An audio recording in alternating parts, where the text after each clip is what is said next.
बिस्मिल्लाहिर्रहमानिर्रहीम। अस्सलाम वालेकुम वरहमतुल्लाहि वबरकातुह।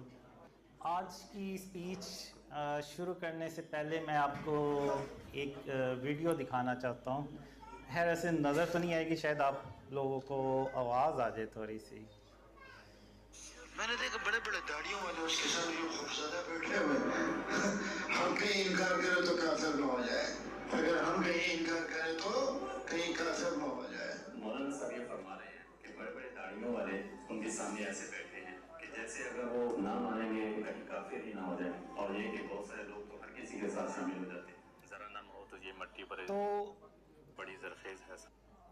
अब मैं ये बताना चाहता हूँ कि ये लोग जो बड़े बड़े दाढ़ियों वाले हैं ये क्यों बैठे हुए हैं, और जबकि मेरी दाढ़ी नहीं है।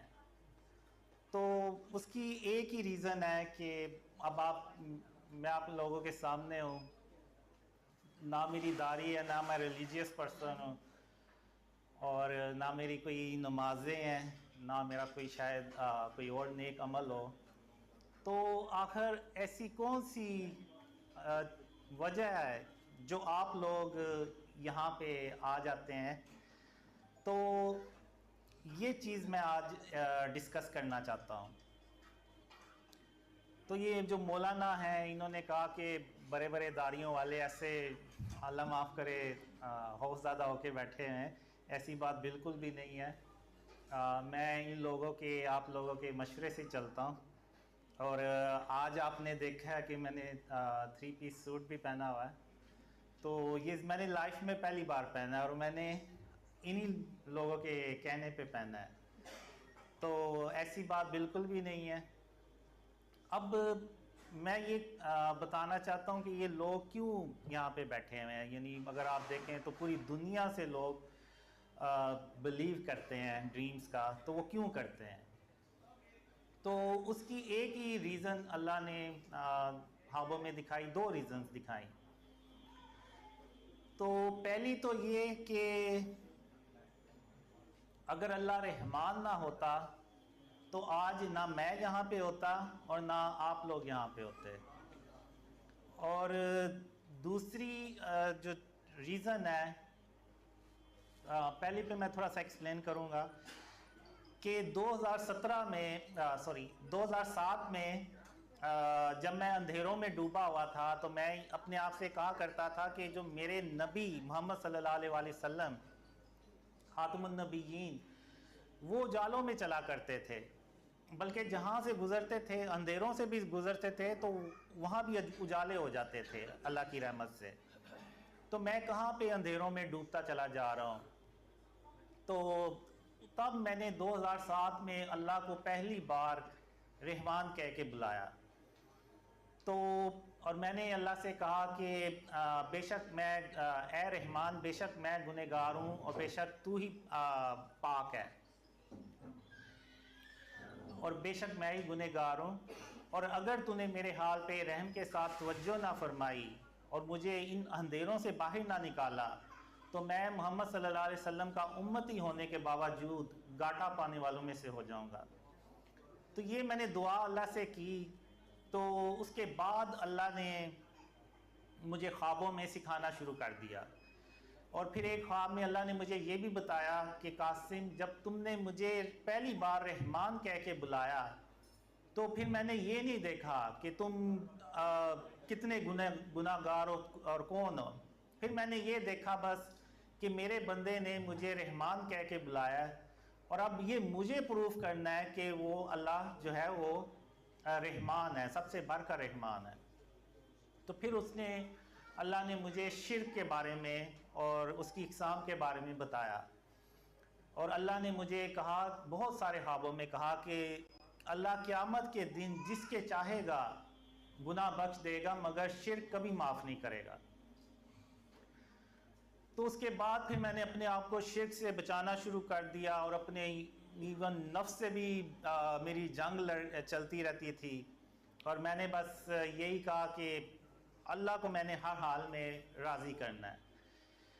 तो अब ये जो कुछ भी हुआ, फिर अल्लाह ने मुझे ड्रीम्स दिखाए। फिर मैंने जब 2015 में ड्रीम शेयर करना शुरू किए तो उस वक़्त मुझे मोहल्ले में भी कोई लोग मोहल्लेदार भी मुझे नहीं थे जानते। तो आज अगर आप देखें तो 2015 से लेके आज 2023 तकरीबन 8 साल, तो अल्लाह ने जो ख्वाब थे वो पूरी दुनिया में फैलाए। इवन अगर आप यूट्यूब पे देखें तो बड़े बड़े उलमा ने बेशक मुखालिफ में ही बात क्यों ना की, वो उन तक वो खबर पहुंच गई, यानी अल्लाह ने वो ख्वाब जो थे वो उन तक पहुंचा दिए। तो ये अल्लाह की मदद के बगैर तो नामुमकिन था कि ऐसा कुछ होता। तो अब अल्लाह ने इतनी क्यों मदद की, जबकि मैं रिलीजियस भी नहीं हूँ और मेरी दाढ़ी भी नहीं है और ना मैं कोई इतना अच्छा इंसान हूँ। तो अल्लाह ने मुझे एक ही रीज़न बताई, जो दूसरी रीज़न जो थी वो ये बताई अल्लाह ने कि कासिम, मैं तेरी सिर्फ इसलिए मदद कर रहा हूँ कि तूने अपने आप को शिर्क और उसकी इक़साम से बचाना शुरू कर दिया।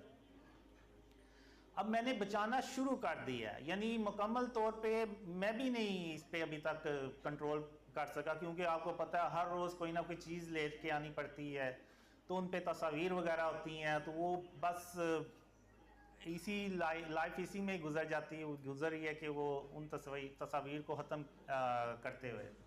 तो ये जो कोशिश है ना, ये अल्लाह को पसंद आ गई। तो अब अगर आप देखें तो अल्लाह ने जो जितने भी अपने नबी और रसूल भेजे, तो अल्लाह ने कुरान में लिखा हुआ है कि अल्लाह ने नबियों के जो दराजात हैं वो एक दूसरे से बुलंद फरमाए, उनको बुलंद दर्जात किया, यानी एक नबी को दूसरे नबी पर बुलंद दर्जा दिया। तो अब वो क्या आखिर अल्लाह ने क्वालिटी या उसका क्या मियार सेट किया कि किस नबी को बड़ा दर्जा मिलेगा। तो अगर आप वो कुरान देखें, उसको कुरान को तर्जुमे के साथ सुने, तो अल्लाह ने ये चीज़ें कुरान में वाज़िया तौर पर इरशाद फरमाई हुई हैं, और वो ये है कि अल्लाह ने जो शिर्क है ना, इसकी बेस पे नबियों को दर्जात अता किए। अब अगर आप देखें तो खातमुन नबिय्यीन हज़रत मोहम्मद सल्लल्लाहु अलैहि वसल्लम, अल्लाह ने उनको सबसे बड़ा जो दर्जा है ना वो दिया, यानी तमाम नबियों का सरदार बनाया और तमाम जहानों के लिए रहमतुल आलमीन बनाया, और अपना सबसे आखिरी और सबसे प्यारे नबी बनाए। और अल्लाह ने मोहम्मद सल्लल्लाहु अलैहि वसल्लम का नाम खुद अपने नाम के साथ लिखा। तो वो जो क्वालिटी थी आप सल्लल्लाहु अलैहि वसल्लम की, वो जो शिर्क और उसकी इक़साम से उन्होंने खुद भी अपने आप को बचाया और अपनी उम्मत को भी उसकी तलकीन की, तो वो वजह अल्लाह ने बनाई और उनको इतना बड़ा जो दर्जा है वो अपनी रहमत से अता किया। अब अगर आप देखें तो और किसी नबी ने अपनी उम्मत को इतनी शिर्क और इसकी डिटेल में कभी नहीं बताया।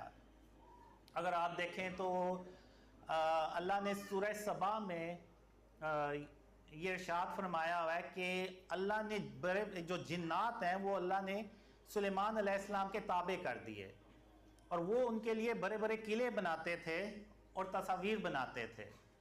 तो यानी यहाँ से इस आयत से ये साबित होता है कि सुलेमान अलैहिस्सलाम के दौर में तस्वीर अलाउड थी, यानी वो बनाई जाती थी तस्वीर। और अगर आप देखें तो सूरह यूसुफ, वहाँ पे अगर आप देखें तो यूसुफ अलैहिस्सलाम के जो भाई थे और उनके जो माँ बाप थे, उन्होंने सजदा ताज़ीमी किया यूसुफ अलैहिस्सलाम को। तो यहाँ से ये बात भी साबित होती है कि यूसुफ अलैहिस्सलाम के दौर में सजदा ताज़ीमी जायज़ था। फिर अगर आप सूरह काफ देखें तो सूरह काफ में अल्लाह ने बताया हुआ है कि जो लोग थे, जब असहाबे काफ दोबारा अल्लाह ने उनको जगाया, तो कुछ लोगों ने ये मशवरा दिया कि हम इनकी जगह पे मज़ार बनाएंगे, बिल्डिंग बनाएंगे, यानी मज़ार बनाएंगे। तो यानी यहाँ से ये साबित होता है कि उस दौर में, ईसा अलैहिस्सलाम के दौर में, मिज़ारात या मकबरे जो थे ये भी अलाउड थे। तो जब हज़रत मोहम्मद सल्लल्लाहु अलैहि वसल्लम, अल्लाह के आखिरी रसूल सल्लल्लाहु अलैहि वसल्लम आए, तो आप सल्लल्लाहु अलैहि वसल्लम ने जो सजदा तज़ीमी था उसको भी हराम यानी शिर्क की कैटेगरी में डाल दिया, और जो तस्वीर थी उनको भी हराम करार दे दिया यानी शिर्क की कैटेगरी में डाल दिया।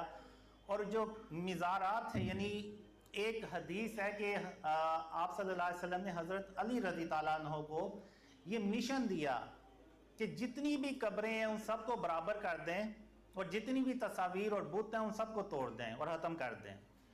तो आप सल्लल्लाहु अलैहि वसल्लम ने ये तीनों ही चीज़ें ख़त्म कर दी, क्योंकि आप सल्लल्लाहु अलैहि वसल्लम को पता था कि बाद में जो है ना ये उम्मत मकबरे बना के, मिज़ार बना के, तो वो वहाँ पे मन्नतें मांगेंगे। सजदे भी हमने करते हुए देखा।